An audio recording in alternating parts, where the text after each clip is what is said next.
നല്ലത് മാത്രമല്ലല്ലോ, അതിന്റെ കൂടെ നല്ല അറ്റാക്കും ഉണ്ടാവുമല്ലോ. അതെ. ഇതൊക്കെ സഹിച്ചല്ലേ വൈഫ് നമ്മളെ കൂടെ വിമർശിക്കാൻ വേണ്ടി. കുഞ്ഞുമാണി, അതെ. കുഞ്ഞുഞ്ഞ്, കുഞ്ഞാപ്പ, ഇവരാണ് കേരളം ഭരിക്കുന്നതൊക്കെ പറഞ്ഞ് ഇവരെ കുത്തകയാണ്, മലപ്പുറത്തേക്ക് കൊണ്ടുപോകണമെന്നൊക്കെ പറഞ്ഞ് കുഞ്ഞാപ്പക്ക് പ്രചാരം കിട്ടി.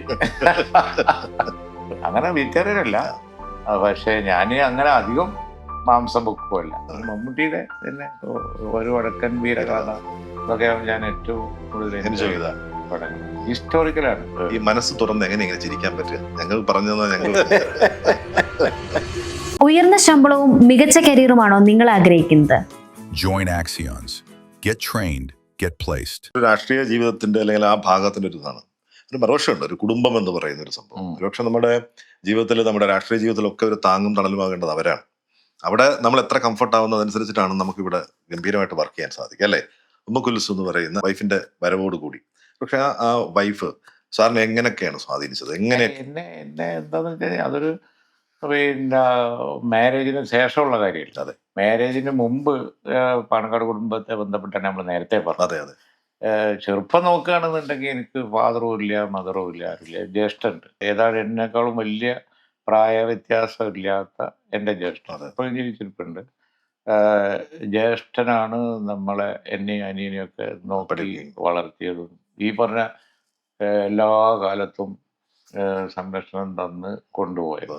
അത് കഴിഞ്ഞ് പിന്നെ പിന്നെ എൻ്റെ കുടുംബം ഉണ്ടല്ലോ, എൻ്റെ കുടുംബവും എൻ്റെ മദറിൻ്റെ കുടുംബവും ഒക്കെ ഞങ്ങള് അവര് തന്ന ഒരു സംരക്ഷണത്തിൽ അനാഥമായിട്ട് പോലും, അനാഥ തന്നെ വല്ലാതെ അനാഥത്തോടെ. എനിക്കൊന്ന് 4 വയസ്സ്, അനുജന് 2 വയസ്സൊക്കെ ഉള്ളപ്പോഴാണ് ഫാദറൊക്കെ മരിക്കുന്നത്. ഫാദറിന് അങ്ങനെ ബ്രദേഴ്സ് ഒന്നുമില്ല. പിന്നെ പാണക്കാട് തങ്ങളുടെ സംരക്ഷണം അതുപോലെ തന്നെ ഈ പറഞ്ഞതുപോലെ ബ്രദറ്, മൂത്ത ബ്രദർ എന്നുള്ളതേ ഉള്ളൂ. അതൊക്കെ പ്രായ വ്യത്യാസമൊന്നുമില്ല. അപ്പൊ നാട്ടുകാരുടെ ഒരു സംരക്ഷണത്തിലാണ് പിന്നെ നമ്മളത്. ഫാദറിന് നേരെ ജ്യേഷ്ഠാഞ്ചനൊന്നുമില്ല, പക്ഷെ നാട്ടിൽ ഭയങ്കര സ്വാധീനമുള്ള ഒരു ഫാമിലിയാണ് ഞങ്ങളുടെ ഫാമിലി എന്നുള്ളത് കൊണ്ട് നാട്ടുകാരൊക്കെ വളരെ പിന്നെ ഈ കുടുംബത്തിലെ ഒരു കുട്ടി എന്നുള്ളവർക്കുള്ള സംരക്ഷണം എനിക്കുണ്ടായിരുന്നു. പിന്നെ അത് കഴിഞ്ഞിട്ട് കല്യാണം കഴിഞ്ഞിട്ട് തീർച്ചയായിട്ടും ഫാദറിലും അവരുടെ കുടുംബവും വൈഫ് നമ്മളെല്ലാ ദുരിതവും സഹിച്ചുകൊണ്ടിരിക്കല്ലേ. ഓരോ കോൺട്രവേഴ്സി വന്ന് ചാനലിലൊക്കെ വന്ന് അതൊക്കെ വരുമ്പോ അവരിങ്ങനെ ഷോക്കായിട്ടിരിക്കല്ലേ. പിന്നെ പൊതുരംഗത്താകുമ്പോ അങ്ങനെ ഉണ്ടല്ലോ, നല്ലത് മാത്രമല്ലല്ലോ. നല്ലത് കുറെ കേൾക്കും, നല്ല ഹീറോ വർഷിപ്പ് ഒക്കെ ഉണ്ടാവും, ജാഥ ഉണ്ടാവും, മീറ്റിംഗ് ഉണ്ടാവും, സത്യപ്രതിജ്ഞ ഉണ്ടാവും, അതൊക്കെ ഉണ്ടാവും. അതിന്റെ കൂടെ നല്ല അറ്റാക്കും ഉണ്ടാവുമല്ലോ. ഇതൊക്കെ സഹിച്ചല്ലേ വൈഫ് നമ്മളെ കൂടെ പ്രചോദനമായിട്ട് എല്ലാ കാലത്തും ഉണ്ട്. എല്ലാ കാലത്തും കുട്ടികളും രണ്ടുപേരാണുള്ളത്. രണ്ടുപേരും ഗൾഫിലാ. ഇവിടുത്തെ ഒരു സംഗതിയിലും അവരുണ്ടായിട്ടില്ല. എല്ലാ കാലത്തും അവര് ഗൾഫിലാണ്. പഠിക്കാൻ പോയി ഒക്കെ പുറത്തു പോയി പഠിച്ചു നേരെ ഇങ്ങോട്ടല്ല പഠിക്കാൻ വന്നത്, ഒക്കെ ദുബായിക്കാ പോയത്. ഇതിന്റെ ശല്യങ്ങളൊന്നും വേണ്ടാന്ന് വെച്ചിട്ടില്ല. ഒരു കാര്യത്തില്ല, ഇവിടുത്തെ ഒരു കാര്യങ്ങളും അവർക്കറിയാം. അതുകൊണ്ട് തന്നെ അവരെ വാപ്പ നന്നായിട്ട് മിസ് ചെയ്തിട്ടുണ്ടാവും അല്ലേ? അല്ല, നമ്മുടെ ദുബായിലും ഖത്തറിലും ഒക്കെ ആയതുകൊണ്ട് എപ്പോഴും പോകുമല്ലോ. പിന്നെ ടെലിഫോണും സംഭാഷണം. ഈ നാട്ടിലെ എല്ലാ ആളുകളെയും പോലെ നമ്മളും കണക്റ്റഡ് ആണ്. അതുകൊണ്ട് അങ്ങനെ തോന്നിയില്ല. 1.5 മണിക്കൂർ തിരുവനന്തപുരത്തേക്കാൾ എളുപ്പം ദുബായിലെത്തും. ജീവിതത്തിൽ ഏറ്റവും പ്രയാസം നേരിട്ട ഒരു അനുഭവം എന്താ? ജീവിതത്തിൽ ഏറ്റവും പ്രയാസം നേരിട്ട വിഷയം എന്ന് പറയുന്നത് പിന്നെ ഒന്ന് ഒഫ്കോഴ്സ് നമ്മള് പിന്നെ മദറ് പോയതാണ് എനിക്ക് ശരിക്കുള്ള ഓർമ്മ. പിന്നെ അന്ന് ഞാൻ 10ാം ക്ലാസ് പഠിക്കുമ്പോഴാണ്. ഫാദർ പോയത് ശരിക്കും അറിയില്ലല്ലോ ആ പ്രായത്തിൽ. 4 വയസ്സോ അത്രയും ചെറിയ പ്രായം. അതൊക്കെ തന്നെ. പിന്നെ ആ കാലത്ത് പിന്നെ ഉള്ള ഒരു ഇതുണ്ടല്ലോ, മിസ്സിങ് ഫീലിംഗ്. പിന്നെ മദർ പോയി കഴിഞ്ഞപ്പോൾ ഭയങ്കര ഒരു വിഷമമായിരുന്നു. കോളേജ് ചേരാനുള്ള മൂടൊന്നും ഇല്ല. പിന്നെ 10ാം ക്ലാസ്സിൽ ഈ പറഞ്ഞതുപോലെ പിന്നെ പാസ്സായി വന്നിട്ടും ജ്യേഷ്ഠനൊക്കെ ഫോഴ്സ് ചെയ്ത് കൊണ്ടുപോയായിരുന്നു ഫറൂഖ് കോളേജിലേക്ക്. പോകാൻ മൂടില്ല, കാരണം അത് ഉടനെ തന്നെയാണ്. ആ ഘട്ടമാണ് എനിക്ക് ഏറ്റവും, അന്ന് പോയി ഹോസ്റ്റലിൽ താമസിക്കാൻ പോയി എന്ന് പറയുന്നതൊക്കെ ഒരു വിഷമാണ്. പക്ഷെ നമ്മുടെ ജീവിതത്തിലെ ഏറ്റവും നല്ല കാലമാകേണ്ടത് ആ ബാല്യവും അതല്പം കഷ്ടമായിരുന്നു. അതുകൊണ്ട് ദൈവം കാലം ഏറ്റവും ഉയർച്ചകൾ നൽകി സമ്മാനിച്ചു അല്ലേ? അന്നൊക്കെ ഈ നാട്ടിലെല്ലാവർക്കും ഈ തങ്ങന്മാരൊരു സംരക്ഷണമാണ് പാണക്കാട് തങ്ങന്മാർ. അത് നിർലോഭം കിട്ടിയ ഒരു ഫാമിലിയാണ് എൻ്റെ ഫാമിലി ആ കാലത്തും. പാണ്ടിക്കടത്ത്. അതെ, അത് ധാരാളം കിട്ടിയ. കുഞ്ഞാപ്പ എന്ന് പറയുന്നത് ഉമ്മ ഇട്ട പേരാണ് അല്ലേ? വീട്ടിൽ വിളിക്കുന്ന പേരാണ്. ഇവിടെ ഒരുവിധ ആളുകൾക്കൊക്കെ സ്നേഹത്തോടെ ബാപ്പുട്ടി, കുഞ്ഞാപ്പു, കുഞ്ഞാപ്പ, കുഞ്ഞിമോൻ, ഓമനത്വം. അത് ഭയങ്കര ഇഷ്ടമാണല്ലേ ആ വിളി കേൾക്കുന്നത്? അല്ല, അത് പിന്നെ ഈ നാട്ടുകാര് ആ പേരാണല്ലോ സിന്ദാബാദ് വിളിക്കാനൊക്കെ പിന്നീട് ഉപയോഗിച്ചത്. പാട്ട്, അതെ അതെ നല്ല നല്ല സോങ്സ് അതെ ഒക്കെ. അതെ. പിന്നെ ഈ വേങ്ങര ഒന്നും മത്സരിച്ചപ്പോ, വേങ്ങരന്റെ നാടാണല്ലോ, ഇതിന്റെ ഇടയ്ക്ക് ഞാൻ പിന്നെ ഈ മലപ്പുറത്ത് വേങ്ങരൊക്കെ മത്സരിച്ചപ്പോ അതെ. അവരിതേ വിളിക്കുള്ളൂ. കുഞ്ഞാപ്പാന്ന്. അവർക്ക് കുഞ്ഞാലിക്കുട്ടിയില്ല. ഇല്ല. അതൊരു സുഖമാണല്ലേ അത് കേൾക്കാൻ, ഓമനത്വം ഉണ്ട്. അതങ്ങനെ. പിന്നെ പിൽക്കാലത്ത് വന്നപ്പോ അതിന് വിമർശകരും അതുപോലെ ഇപ്പൊ വിമർശിക്കാൻ വേണ്ടി കുഞ്ഞുമാണി, അതെ. കുഞ്ഞുഞ്ഞ്, കുഞ്ഞാപ്പ, അതെ അതെ ഇവരാണ് കേരളം ഭരിക്കുന്നതൊക്കെ പറഞ്ഞ് ഇവരെ കുത്തകയാണ്, അതെ അതെ. ഇവരെല്ലാം പാലയിലേക്ക് കൊണ്ടുപോവാണ്, എല്ലാം കോട്ടയത്തേക്ക് കൊണ്ടുപോവാണ്, മലപ്പുറത്തേക്ക് കൊണ്ടുപോവാണ് എന്നൊക്കെ പറഞ്ഞ് അത് എപ്പോഴും ഉണ്ടാവുന്ന വിമർശനങ്ങൾ. അങ്ങനെ കുഞ്ഞാപ്പക്ക് പ്രചാരം കിട്ടി. മലപ്പുറം നമ്മൾ ഒന്ന് കേൾക്കുമ്പോൾ തന്നെ ഓർക്കുന്ന ഒന്ന് ലീഗാണ്, പിന്നൊന്ന് ഫുട്ബോളുമാണ്. ഫുട്ബോളിനോടൊക്കെ ഇഷ്ടമാണോ? ഇവിടുത്തെ സെവൻസ് ഒക്കെ വളരെ പ്രശസ്തമാണ്. ഫുട്ബോൾ ഇഷ്ടമാണ്. ഫുട്ബോള് കളിക്കാതെ ഇവിടെ ആർക്കും ശൈശവം പിന്നിടാൻ പറ്റും. അതെ അത് ആ അസുഖം എനിക്കും ഉണ്ടായിരുന്നു. അതെ കാണാനായത്. പിന്നെ ഒരു പന്ത് കൊടുത്ത് തിരിച്ച് ആ വാലത്തില് തെങ്ങുതോട്ടാണെങ്കിൽ തെങ്ങുതോട്ടം, വയലാണെങ്കിൽ വയല്, കളി നിർബന്ധം. വൈകുന്നേരമായാലും ഒരു വലിയ സെറ്റ് ഉണ്ടാവും, അങ്ങനെ ഇറങ്ങും. അങ്ങനല്ലേ? പിന്നെ പുഴയുടെ അക്കരയാണ് ഇത്, കടലുണ്ടി പുഴയാണ്, പുഴയുടെ അക്കരയാണ് ഗ്രൗണ്ട്. കൈ പന്ത് ഇങ്ങനെ പിടിച്ചിട്ട് നീന്തും, അക്കരെ കിടന്നു അവിടെ പോയി പന്ത് കളിക്കും. അന്നേ ഉണ്ട് ഫുട്ബോൾ പ്രേം. പിന്നെ പന്ത് കളി, കാൽപന്ത് എന്നൊക്കെ പിന്നീട് എഴുത്തുഭാഷയാണ്. അതെ അതെ. ഈ നാട്ടില് പന്ത് കളി, പന്ത് കളി. അതെ അതെ. പന്ത് കളി ഇല്ലാത്ത ഒരാളുണ്ടാവും. ഓർമ്മയിൽ അപ്പം നമുക്ക് ഇഷ്ടപ്പെട്ട താരങ്ങളൊക്കെ ഉണ്ടാവുമല്ലോ. പിന്നെ ഈ നാട്ടിൽ തന്നെ ഉണ്ടായിരുന്നു വളരെ എണ്ണപ്പെട്ട, അവരൊക്കെ ഇവിടുത്തെ ഹീറോസ് ആയിരുന്നു. പാണക്കാട് ഒരാളുണ്ടാവും, ഇവിടെ ഒരാളുണ്ടാവും, അങ്ങനെയൊക്കെ അവർ തമ്മിൽ മത്സരം. അതില് പിന്നെ സെന്റർ ഫോർവേഡ് ആയിട്ട് ഉഗ്രം കളി കളിക്കുന്നവരൊക്കെ അവരെ വലിയ ഹീറോസ് ആയിരുന്നു. അപ്പൊ ആ കൂട്ടത്തിന് ലോകോത്തര ഫുട്ബോളേഴ്സിനെ പറ്റിയൊക്കെ പെലെ അത് ഇതെന്നൊക്കെ എപ്പോഴും ചർച്ച ചെയ്യുന്നുണ്ടായിരുന്നല്ലേ? ഫോർവേഡ് ആയിരുന്നു. എന്താണ്? ഞാൻ ബാക്കിലാണ്. പ്രതിരോധത്തിലായിരുന്നു. പ്രതിരോധം ഡിഫൻഡർ ആയിരുന്നു. സെന്റർ ഫോർവേഡും കളിച്ചിട്ടുണ്ട്. ഗോളടി വിദഗ്ധന്മാർ വേറുള്ളതുകൊണ്ട് അവിടെ അധികം പ്രതിരോധം തീർക്കുക എന്നുള്ളതാണ്. അത് അവിടെ നമ്മൾ വഷളാവുള്ളൂ എന്ന് എനിക്കറിയാം. അതിനേക്കാളും സ്പീഡ് പോയി അടിക്കുന്നത്. അപ്പൊ ഇഷ്ടപ്പെട്ട ഫുട്ബോൾ താരമാണ് ആരാണ് ഇപ്പോഴും? അതെ, ഒരുപാട് പേരുണ്ട്. പക്ഷെ ഏറെ നമ്മൾ പറഞ്ഞ പേര് പെലെയാണ്. മാന്ത്രികനായിരുന്നല്ലോ എല്ലാ കാലത്തും. പിന്നെ വന്നപ്പോ പിന്നെ വലിയ ഹീറോസ് ഒക്കെ ഇപ്പൊ മെസ്സി വരെ ഇങ്ങോട്ട് വന്നു. അതെ, കളി ഇപ്പോഴും ശ്രദ്ധിക്കാറുണ്ട്. കളി പിന്നെ ഈ യൂറോപ്യൻ ഫുട്ബോൾ ക്ലബുകൾ കളിക്കുന്ന കളിയൊക്കെ ഇടക്കൊന്നും കാണും, സമയം കിട്ടൂല. അതല്ലേ ക്രിക്കറ്റും ഫുട്ബോളും ഇപ്പോഴും നല്ല മാച്ച്, പിന്നെ നാഷണൽ ഇന്റർനാഷണൽ ഒക്കെ എപ്പോഴും ശ്രദ്ധിക്കും. പാട്ട് കേൾക്കാറുണ്ടോ? ഗസലാണോ ഇഷ്ടം? അല്ല, എനിക്ക് പുരാനി സംഗീതമാണ് ഏറ്റവും. അതിലെല്ലാം പെടും. സൂഫി, ഗസല്, പഴയ സിനിമ പാട്ട്, അതൊക്കെ പെടും. പമ്മൂളാറുണ്ട് പാട്ടൊക്കെ മനസ്സിൽ ആ വാരാഹു എന്നൊക്കെ പറഞ്ഞ മനസ്സിലുണ്ടാവും. പുറത്തേക്ക് പറയില്ല, അതാ അപകടമാണ്. ആ കഴിവില്ല. എന്നാലും ആസ്വദിക്കുന്നുണ്ട്. നന്നായി ആസ്വദിക്കും. പഴയ കളക്ഷൻ തന്നെ ഉണ്ട്. ടെൻഷൻ ആകുമ്പോ ഒരു പാട്ടൊക്കെ വെച്ചിരിക്കും. അത് പിന്നെ രാവിലെ ഒക്കെ വളരെ ഇതായിട്ടിരിക്കുമ്പോ നടക്കുമ്പോ നടത്തേണ്ട ഒരു ശീലം. അതെ അതെ. ഒരു മണിക്കൂറൊക്കെ നടക്കാത്ത ഒരു ദിവസം ഉണ്ടാവില്ല. രാവിലെ നടക്കും, വൈകുന്നേരം നടക്കുന്ന സമയത്ത് മിക്കവാറും ഒക്കെ ഈ പാട്ട് കേട്ടിട്ടായി. പുരാനി സംഗീത് എവിടുന്നെങ്കിലും കേട്ടാൽ മതി, അവിടെ നിൽക്കും. പിന്നെ വളരെ അർത്ഥവത്താണ് അതിലെ വരികളെല്ലാം തന്നെ. പിന്നെ രസമുള്ള വരികളും പിന്നെ നമ്മളെ ഇൻസ്പയർ ചെയ്യുന്ന വരികളാണ്. നമ്മളെ ഇൻസ്പയർ ചെയ്യും. നമ്മളെ ഇമാജിനേഷന്റെ ഒരു സന്തോഷത്തിന്റെ ലോകത്തേക്ക് പോകും, നമ്മളെ കൊണ്ടുപോകാതെ. ഇപ്പൊ ഇന്നത്തെ പാട്ടുകളൊക്കെ കുറേ മാറിയിട്ടുണ്ട്. ഇപ്പം വേടന്റെ റാപ്പൊക്കെയാണ്. അതൊക്കെ എവിടെന്നെങ്കിലും അതിന്റേതായ ഒരു ഇതുണ്ട്, ഇല്ലാന്ന് പറയാൻ പറ്റില്ല. നമ്മളിപ്പോ ഒരു സ്ഥലത്ത് ചെന്നിരിക്കുമ്പോ റാപ്പാണെങ്കിലും നമ്മള് ഇരുന്നു പോകുമല്ലോ. അപ്പൊ അതിന്റേതായ ഇതുണ്ട്. വേടൻ ഒരു അങ്ങനെയുള്ളത് പിന്നെ ഉഷാർ തന്നെയാണ്. അല്ലാതെ നമുക്ക് പറയാൻ പറ്റില്ല, കഴിവ് തന്നെയാണ്. വേറെ തരത്തിൽ തന്നെ ആസ്വദിക്കപ്പെടുന്നുണ്ട്. ഞാൻ ഈ ഇവിടത്തൊക്കെ നോക്കിയായിരുന്നു, നല്ല പരന്ന വായനയുണ്ടെന്ന് മനസ്സിലാവുന്നുണ്ട്. പക്ഷെ അതെനിക്ക് തോന്നുന്നു കൂടുതൽ ആത്മകഥകളാണ്. തിരുവള്ളൂരിന്റെ തിരുക്കുറൾ ഇരിപ്പുണ്ട്. അങ്ങനെയാണോ വായനയുടെ ചരിത്ര പുസ്തകം? എനിക്ക് ഭയങ്കര ഇഷ്ടം. ചരിത്രം അത് ഫിലോസഫി ആണെങ്കിലും ഹിസ്റ്ററി ആണെങ്കിലും ഒക്കെ ഈ നമ്മൾ ചരിത്രം ഞാൻ ധാരാളം ഹിസ്റ്ററി, ഓരോന്നിന്റെ ഹിസ്റ്ററി എന്ന് കണ്ടാൽ ഞാനത് വളരെയധികം നോക്കും. ഇപ്പോൾ തമിഴ്നാടിന്റെ ഹിസ്റ്ററി, അവിടെ പിന്നെ ഈ പറഞ്ഞതുപോലെ സാമൂഹ്യ മാറ്റം വരുത്തിയവരുടെ ഹിസ്റ്ററി, അത് വായിക്കാനും നോക്കാനും ഒക്കെ വളരെ റെഫർ ചെയ്യാനും.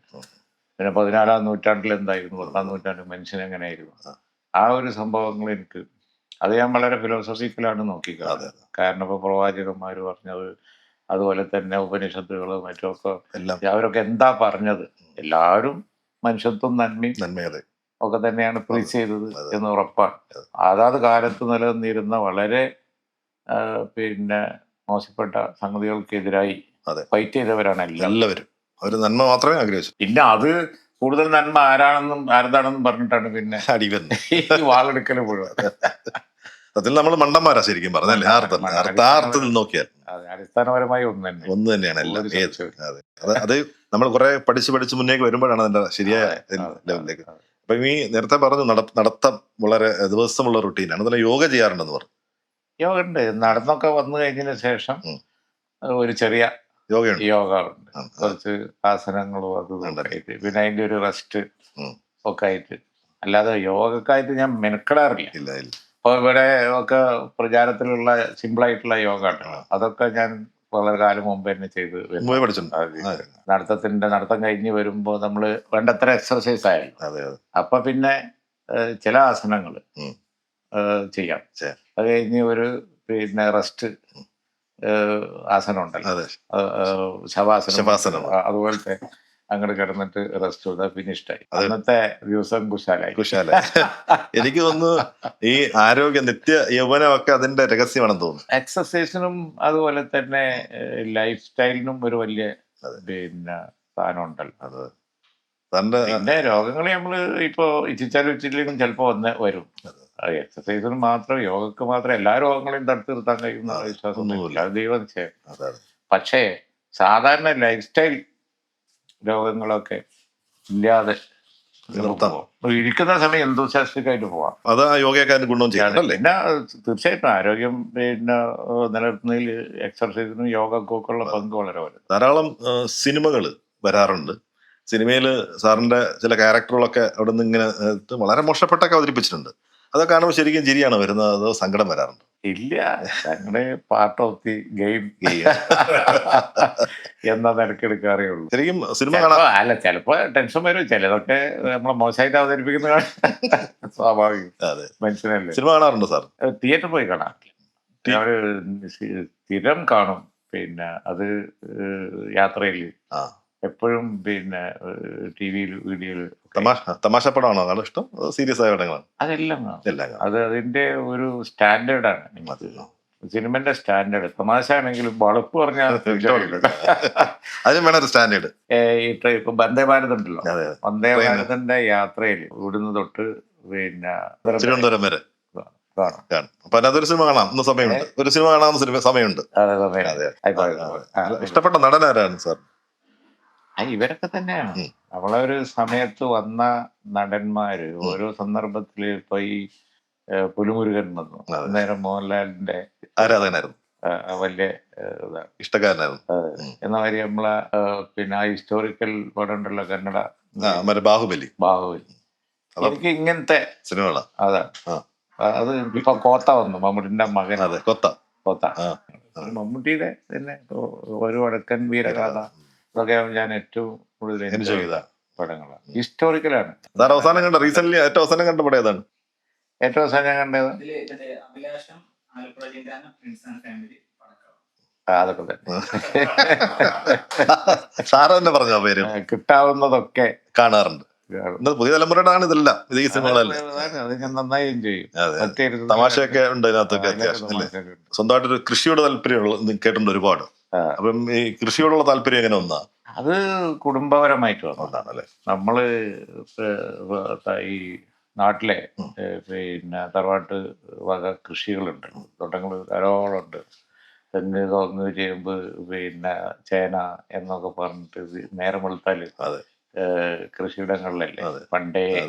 അപ്പൊ മുറ്റത്ത് നെല്ല് പിന്നെ മുളപ്പിക്കാൻ കൊട്ടയില് നിരത്തി വെക്കും പണിക്കാർ വന്ന്. അതുകൊണ്ട് പിന്നെ അത് അവര് ഇങ്ങനെ കുടഞ്ഞെടുത്തിട്ട് വയലിലേക്ക് കൊണ്ടുപോകും. വയലിൽ കൊണ്ടുപോയിട്ട് പിന്നെ വിതറും. അങ്ങനെയുള്ള പ്ലാന്റിങ് വെള്ളത്തിൽ. അതിന് അപ്പോൾ തൊഴുത്തിൽ നിറയെ പിന്നെ കാളകളുണ്ടാവും, കന്നുകളുണ്ടാവും. അതിന് ഒരു കൂട്ടർ അത് കൊണ്ടുപോകും. അത് നമ്മൾ അതിന്റെ പുറകെ പോകും. അന്നേ ഉണ്ട്. പിന്നെ കാളമുട്ട് കാളകൂട്ട് നമ്മളെ വീട്ടിന്റെ നേരെ അടുത്ത് തന്നെ പിന്നെ കാളകൂട്ട് ഉണ്ട്. ഉം. അപ്പോൾ എല്ലാ ഭാഗത്തുനിന്നും പിന്നെ കാളകളെ കൊണ്ടുപോകും. എന്നിട്ട് നമ്മളെ വീട്ടിൽ ധാരാളം തൊഴുത്തുണ്ട്, ഒന്നും രണ്ടും അല്ല, അതെ. കുറേ ഉണ്ട്. അതിലൊക്കെ നിറയെ കൊണ്ടുവന്ന് കാളകളെ കിട്ടും. അപ്പൊ മുതൽ വന്ന താല്പര്യം വന്ന് വന്ന് വന്ന് വന്ന് പിന്നെ അതിന്റെ മണവും ഒക്കെ നമ്മൾ അറിയുന്ന എല്ലാം അറിഞ്ഞല്ല. അതൊന്നും ഒരു പ്രശ്നമില്ല. ഇപ്പോഴും സമയം കിട്ടിയാൽ കൃഷിത്തോട്ടത്തിൽ പോകാനുള്ള ഞാൻ വിട്ട പശു പയറ് കണ്ടത്തിൽ എന്ന് പറഞ്ഞില്ല, കയറിൽ കെട്ടിട്ടാലേ പശു നിൽക്കുള്ളൂ. പശുവിനെ അയച്ചു വിട്ടാൽ ഉടനെ പോയി പയറൊക്കെ തിന്നു എന്ന് പറഞ്ഞതുപോലെ ഇപ്പോഴും എന്നെ വിട്ടാ നേരെ കണ്ടത്തിലേക്ക് തോട്ടത്തിലേക്കാണ് പോകുന്നത്. ധാരാളം പച്ചക്കറിയൊക്കെ കൃഷി ചെയ്യുന്നുണ്ടോ അല്ലേ? ഉണ്ട്. പച്ചക്കറിയാണ്, സസ്യാഹാരിയാണ് അല്ല? അല്ല അല്ല അങ്ങനെ വെജിറ്റേറിയൻ അല്ല.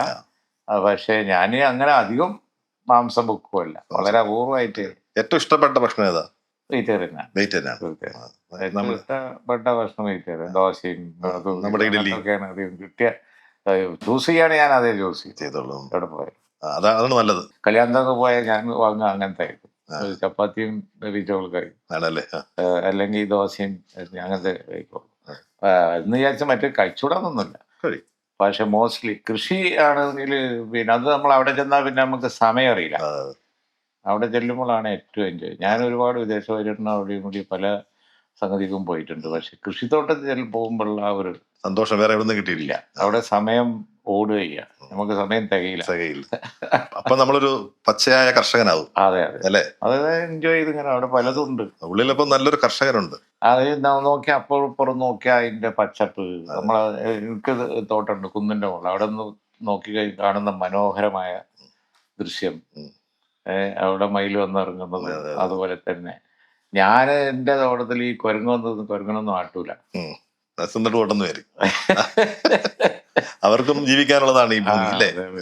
അവിടെ എല്ലാരും വന്ന് സ്വൈര വിഹാരാണ്. മയിൽ വന്നാല് അതൊക്കെ അത് ഒരുപാട് വീഡിയോ ഞാൻ കണ്ടിട്ടുണ്ട്. വീഡിയോ എടുക്കും, അത് പോയി എൻജോയ് ചെയ്യും എന്നല്ലാതെ പിന്നെ തോട്ടത്തിൽ അതൊക്കെ ഒരു അവിഭാജ്യ ഘടകങ്ങളാണ്. ഇതിന് സ്വന്തമായിട്ട് പാചകം ചെയ്യാറുണ്ടോ? ഇല്ല, ഒന്നുമില്ല, തീരെയില്ല. അത് സംഗതി തന്നെ എനിക്കറിയില്ല. ഭക്ഷണം മുമ്പിൽ വരുന്ന എന്താ വെച്ചാൽ കഴിക്കുന്നല്ലാതെ അതിന് ഒരു ചോയ്സോ ഒന്നും എനിക്കില്ല. സാറിന്റെ ഏറ്റവും പ്രസിദ്ധമാണ് സാറിന്റെ ചിരി എന്ന് പറയുന്നത്. ഈ മനസ്സ് തുറന്ന് എങ്ങനെ ചിരിക്കാൻ പറ്റുക? ഞങ്ങൾ പറഞ്ഞു തന്നാൽ ഞങ്ങൾക്കൊക്കെ ഉപകാരപ്പെടും. അത് പിന്നെ തന്നെ വരുന്ന ഒരു ഫീലിംഗ് ആണല്ലോ നമ്മളെ ഈ ഏറ്റവും ഹൃദയശുദ്ധിയുള്ളവർക്കാണെന്ന് പറയാറുണ്ട്. അങ്ങനെ കേട്ടിട്ടുണ്ട്, അങ്ങനെ ഫിലോസഫിക്കൽ അങ്ങനെ തോട്ടുണ്ട്. അറിയില്ല, ഉണ്ടല്ലേ? അപ്പോ പിന്നെ നമ്മളെ മുഖ്യമന്ത്രിയും ചിരിക്കാറുണ്ട്. ഞാൻ സാന്ദർഭികമായിട്ട് പറഞ്ഞതാണ്. അദ്ദേഹവും ചിരിക്കാറുണ്ട്. അപ്പൊ അദ്ദേഹവും അങ്ങനെ ആയിരിക്കണം, കാണുന്ന ആളായിരിക്കണം, നല്ല ഹൃദയശുദ്ധിയുള്ള മനുഷ്യനായിരിക്കണം, അല്ലാതെ പറയാൻ പറ്റും. എന്തായാലും രഹസ്യം എന്താണ് അങ്ങനെ അല്ല, നമുക്ക് തന്നെ ആ ഒരു പിന്നെ സംഗതി വരുന്നത് അതിന്റെ ഹോർമോൺ വർക്ക് ചെയ്യുന്നത് മനസ്സ് തട്ടുമ്പോഴാണ്. ഒരു സംഗതി മനസ്സ് തട്ടുമ്പോഴാണ് നമ്മള് ചിരിക്കുന്നത്. അത് ദൈവം തന്നൊരു കഴിവാണ്. ആണാണ്. പല വലിയ ശത്രുക്കളെയൊക്കെ ഒരുക്കി കളയാൻ പറ്റും, ചില പത്രക്കാരുടെ ചോദ്യങ്ങളെ ഒരുക്കി കളയാൻ പറ്റും. ഇല്ലേ? അത് ഈ ചിരിയിലെല്ലാം തീർന്നു, പിന്നെ അങ്ങ് പോയിക്കോളും, പിന്നെ അവർക്കൊന്നും പറയാൻ പറ്റില്ല. അതാണ് ഏറ്റവും നല്ല പ്രയോഗം. അല്ല, പകരം ചില ആളുകള് പിന്നെ കയറി ദേഷ്യം പിടിക്കുക, അതുകൊണ്ട് കാര്യമില്ല. പക്ഷെ ഒരുപാട് പിന്നെ മന്ത്രിസ്ഥാനങ്ങളും MLA ഒക്കെ ആയിരിക്കുമ്പോഴും ഇന്ത്യൻ യൂണിയൻ മുസ്ലിം ലീഗിന്റെ ജനറൽ സെക്രട്ടറി ആയിരിക്കുന്ന ഒരു ആത്മാഭിമാനം വളരെ കൂടുതലാണ് അല്ലേ? പക്ഷെ മറ്റ് എന്തിനെക്കാട്ടി ഇത് എൻജോയ് ചെയ്യുന്നുണ്ട്. പാർട്ടി പൊസിഷനാണല്ലോ ആദ്യം. അതെ, അതാണ്. അത് കഴിഞ്ഞിട്ടില്ലേ മറ്റുള്ളതൊക്കെ. അതിനുശേഷം കിട്ടുന്ന ഓരോരോ മാറി പാർട്ടിയാണല്ലോ. അതെ, എല്ലാവർക്കും പൊളിറ്റിക്സിലുള്ള എപ്പോഴും പാർട്ടി സ്ഥാനങ്ങളാണല്ലോ. നമ്മള് ഇന്ന് രാഷ്ട്രീയം മാറുന്നത്, രാഷ്ട്രീയ കക്ഷികൾ മാറുന്നത് ഒക്കെ ഇന്ന് പതിവാണ്. നമ്മുടെ ചുറ്റും നമ്മുടെ തൊട്ടടുത്തുന്ന ആൾക്കാർ തന്നെ വേറൊരു ഘട്ടത്തിലേക്ക് പോയിക്കുകയാണ്. സാർ എപ്പോഴെങ്കിലും ഒരു അവസരം വന്നാൽ ഇന്ത്യൻ യൂണിയൻ മുസ്ലിം ലീഗ് വിടുവോ? എന്റെ ഒരിക്കലും ഇല്ല. കാരണം ഇത്ര കാര്യം വിട്ടില്ലല്ലോ, ഇനി വിടാനുള്ള സമയമില്ല. വയസ്സുകാലത്ത് വിടുന്നവരുണ്ട്, അത് അവർ ചെയ്യുന്ന ഏറ്റവും വലിയ വിഡ്ഢിത്തരാണ്. ഈ വയസ്സുകാലത്ത് പിന്നെ അതുപോലെ തന്നെ എന്താ പറയാ, ലേറ്റർ സ്റ്റേജിലൊക്കെ ബെറ്റർ സമയമൊക്കെ ഒരു പാർട്ടിയിൽ നിന്ന് ആ പാർട്ടിയെ ഉപയോഗപ്പെടുത്തി അവസാനം വേറെ പാർട്ടി പോകുന്നത് അതൊരിക്കലും പാടില്ല. ഞാൻ എൻ്റെ ജീവിതത്തിൽ ഒറ്റ പാർട്ടിയിൽ നിന്നിട്ടുള്ളൂ. പാർട്ടി എന്നും പാർട്ടി വളർന്ന ഘട്ടത്തിൽ സ്പ്ലിറ്റ് ഉണ്ടായ സന്ദർഭം ഉണ്ടായിട്ടുണ്ട്. അപ്പോഴും പാണക്കാട് തങ്ങളുടെ ഒപ്പം ഉറച്ചു നിൽക്കുക. നമ്മുടെ പാർട്ടിയുടെ ഒരു സംവിധാനം അതാണ്, അതെ, പാണക്കാട് അതെ, തങ്ങന്മാരെ ലീഡർഷിപ്പ്. അതെ അതെ അതിൻ്റെ കൂടെ ഉറച്ചു നിന്ന ചരിത്രമേ ഉള്ളൂ. അതെ. പല ചർച്ചകളും രാഷ്ട്രീയ ചർച്ചകളും പല ഘട്ടങ്ങളിലും നടന്നിട്ടുണ്ട്. വളരെ കൗതുകകരമായിട്ടുള്ള കോമ്പിനേഷനെ കുറിച്ച് കേട്ടിട്ടുണ്ട്. അടുത്ത ആസന്നമായ തെരഞ്ഞെടുപ്പിൽ ഒരു മുഖ്യമന്ത്രി സ്ഥാനത്തിലേക്കൊക്കെ സാറിന്റെ പേര് കേൾക്കുന്നുണ്ട്, ഉയർന്നു കേൾക്കുന്നുണ്ട്. അങ്ങനെ പൊസിഷനിലേക്ക് വരികയാണെങ്കിൽ സന്തോഷപൂർവ്വം നാളെ ഞങ്ങളുടെ കേരളത്തിന്റെ മുഖ്യമന്ത്രിയായിട്ട് ശ്രീ കുഞ്ഞാലിക്കുട്ടിയെ കാണാൻ സാധിക്കും. ഇല്ല, അങ്ങനെ ഒരു അംബീഷനൊന്നും പേഴ്സണലി. ഞാൻ ഈ 2011 ഈ ക്വസ്റ്റ്യൻ വളരെയധികം വന്നതാണ്. അപ്പോൾ എല്ലാവരും ഇങ്ങനെ പറഞ്ഞപ്പോൾ ഒരു ദിവസം ഉമ്മൻചാണ്ടി എന്നോട് ചോദിച്ചു, പിന്നെ അങ്ങനെ വല്ലതുണ്ടോ എന്ന് ചോദിച്ചു. അതായത് ഡെപ്യൂട്ടി CM CM അല്ല. അപ്പോൾ ഞാൻ പറഞ്ഞു, അങ്ങനെ ഒന്നുമില്ല, ആളുകൾ പറയുന്നത് കേട്ട് തെറ്റിദ്ധരിക്കണ്ട, ഞാൻ തങ്ങളോട് സംസാരിച്ചതാണ്, അതൊന്നും ഇപ്പോൾ വേണ്ട എന്ന് ഞാൻ പറഞ്ഞു. ഒരാളെ ഭൂരിപക്ഷം ഉണ്ടാക്കുമ്പോൾ ഞാൻ അതിൻ്റെ മുകളിൽ കുഴപ്പമുണ്ടാക്കണ്ട. ധാരാളം MLA-മാരുണ്ടായത് ചിലപ്പോൾ ഞാൻ മറിച്ച് പറയുമായിരിക്കും, പാർട്ടിയും പറയുമായിരിക്കും, വേണ്ടാന്ന് പറഞ്ഞു. അവസരം വന്നിട്ടും വേണ്ടാന്ന് പറഞ്ഞു. അതൊന്നും എന്നെ സംബന്ധിച്ചിടത്തോളം ഒരു അംബീഷനല്ല. ഒരുപാട് ഇനി ഞങ്ങൾ കണ്ടതെല്ലാം അനുഭവിച്ചെല്ലാം വിവിധ പൊസിഷനിൽ കണ്ടതാണ്. അതുകൊണ്ടാണ് ഇനിയൊരു ഉയർന്ന പൊസിഷൻ ഞങ്ങളങ്ങനെ ആഗ്രഹിക്കുന്നുണ്ട്. നാളത്തെ ഞങ്ങളുടെ CM ആയിട്ടൊക്കെ വരാൻ അതിൽ കൊതിയുള്ള ആഗ്രഹമുള്ള ഒരുപാട് പേരുണ്ടാവും. എനിക്കെന്തോ അങ്ങനെ ഒരു വലിയ അംബീഷൻ ഇല്ല. കാരണം എന്താ വെച്ചാൽ മരിച്ചു പോകണ തടിയാണ്, അതുകൊണ്ട് ഇപ്പൊ ഒന്നും കിട്ടാനൊന്നും പറ്റില്ല എന്നുള്ളൊരു ചിന്തയാണ്. പക്ഷെ പാർട്ടിക്കൊക്കെ പറയുമ്പോൾ അത് അവകാശമല്ലേ, അതുകൊണ്ട് എനിക്കത് പിന്നെ പറയാൻ കഴിയില്ലല്ലോ. പക്ഷേ പേഴ്സണലി അങ്ങനൊന്നുമില്ല. ഞാനിപ്പോ ഈ മുഖ്യമന്ത്രിമാരുടെ മുഴുവൻ കൂടെ 2ാം സ്ഥാനത്തല്ലേ ഇരുന്നു. അതുപോലെ തന്നെ കരുണാകരൻ ഇവിടെ ഇരിക്കുന്നു, ഞാൻ ഇവിടെ ഇരിക്കുന്നു, ആന്റണി ഇവിടെ ഇരിക്കുന്നു, ആ നിയമസഭ തൊട്ടടുത്തിരിക്കുന്നു. അതെന്നെ പോരെ 2ാം സ്ഥാനക്കാരനായി. അത് മാത്രമല്ല എല്ലാ പാർട്ടികൾക്കിടയിലേക്കും ഞാൻ ആദ്യം പറഞ്ഞൊരു വാക്ക് സർവ്വസ്വീകാര്യത എന്ന് പറയുന്നൊരു കാര്യമുണ്ട്. എല്ലാവരും അംഗീകരിക്കാൻ, എല്ലാവർക്കും അംഗീകരിക്കപ്പെടാൻ കഴിയുന്ന, എല്ലാവർക്കും എത്തിപ്പെടാൻ കഴിയുന്ന ഒരു നേതാവ് നിലയിലാണ് എൻ്റെ സർവ്വസ്വീകാര്യത. സാറിനോട് അവസാനമായിട്ട് ഒറ്റ ചോദ്യം കൂടി ചോദിക്കാം. എന്തെങ്കിലും ഒരു സ്വപ്നമുണ്ടോ, അതായത് നമ്മുടെ രാജ്യത്തിന് വേണ്ടി അല്ലെങ്കിൽ ഈ സംസ്ഥാനത്തിന് വേണ്ടി ചെയ്യാനായിട്ടൊരു സ്വപ്നം ഇനിയുള്ള കാലത്ത് ഇനി വരാൻ? എന്റെ സ്വപ്നം അല്പം ഒരു ക്ലീനർ കേരളം, ഒന്നും കൂടി കേരളം ഒന്ന് കഴുകി വൃത്തിയാക്കി വെച്ചാൽ കേരളം ഒരു സ്വർഗ്ഗമാണ്. കാരണം ഞാൻ ഇവിടുത്തെ വരുമാനത്തിന്റെ പ്രശ്നമൊക്കെ തീരും. നല്ല കാഴ്ച, നല്ല വെള്ളം, നല്ല വായു, ജീവിക്കാൻ വളരെ സുഖം. കുറച്ച് പേര് കൂടി നമുക്ക് ഒരു ക്ലീൻ, അതുപോലെ തന്നെ അറ്റ്മോസ്ഫിയറൊക്കെ ഒന്ന് ശരിയാക്കി, പൊളിറ്റിക്കൽ കുഴപ്പങ്ങളൊന്നും ഇല്ലാതെ, ഒരുപാട് അക്രമ സമരങ്ങളൊന്നും നല്ലതല്ല. ഇതൊക്കെ ഒന്ന് മാറി വന്നാൽ കേരളം സ്വർഗമാണ്. അങ്ങനെ ആവുന്നതാണ് എൻ്റെ സ്വപ്നം. ഞാനിപ്പോൾ അർബൻ മന്ത്രി എന്നുള്ള ഈ വേസ്റ്റ് മാനേജ്മെന്റ് വളരെയധികം ശ്രമിച്ചിട്ടുണ്ട്. അൺഫോർച്ചുനേറ്റ്ലി ഇപ്പോഴും നമുക്കത് സാധിച്ചു. മലിനജലം അതൊക്കെ മാറിയ ഒരു ക്ലീനർ കേരള, അത് ശരിക്കും പിന്നെ ഒരു നല്ല ഹെവനായി മാറും. അത് തന്നെ പൊതുജീവിതത്തിലേക്കും എൻ്റെ എപ്പോഴും ഒരു സ്വപ്നമായിരുന്നു. അങ്ങനെ കേരളത്തിന് വരുമാനം ഉണ്ടാവും, തൊഴിലും ഉണ്ടാവും, ടൂറിസം വർദ്ധിക്കും, ഒക്കെ വരും, എല്ലാവരും കൊണ്ടുവരും. അതായിരുന്നു ഭൗതികമായി എപ്പോഴും എൻ്റെ ഒരു സ്വപ്നം.